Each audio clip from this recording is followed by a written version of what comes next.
জয়তারা জয় বাবা। আচ্ছা, বুধের শান্তির জন্য কিছু আমি টিপস বলে দিচ্ছি।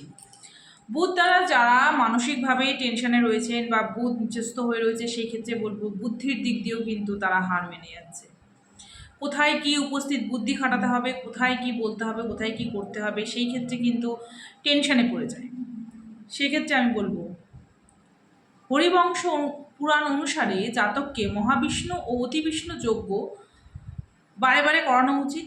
কাঁসার পাত্রে দুধ দিয়ে সেটিকে দান করা উচিত। আচ্ছা, বুদ্ধির জায়গাটাকে ঠিক রাখার জন্য পান্না অবশ্যই ব্যবহার করতে হবে সোনা দিয়ে বা তামা দিয়ে।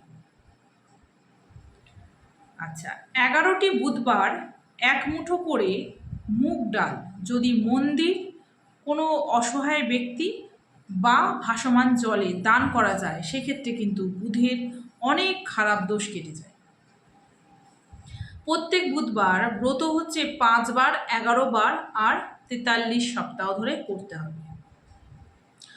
এক মুঠো গোটা মুখ আর সবুজ জিনিস মন্দির, কোনো অসহায় ব্যক্তি বা প্রবাহমান জলে কিন্তু ভাসান দিতে হবে।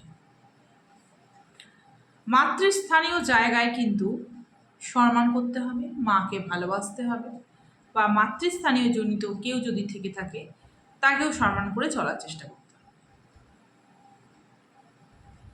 কড়ি, কড়ি অনেকেই দেখেছেন।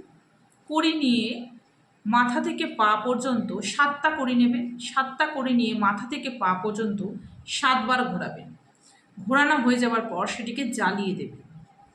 জ্বালিয়ে ওটিকে দেখবেন ছায়ে যখন পরিণত হয়ে যাবে, সেই ছাই একটুখানি তিলক কেটে সেই ছাইটিকে আবার 7 বার মাথা থেকে পা পর্যন্ত ঘুরিয়ে ভাসমান জলে ভাসিয়ে দিতে হবে।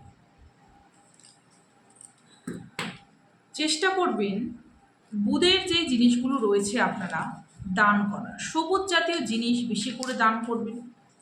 গরুকে খাওয়ানোর চেষ্টা করবেন, সবুজ ঘাস খাওয়ানোর চেষ্টা করবেন।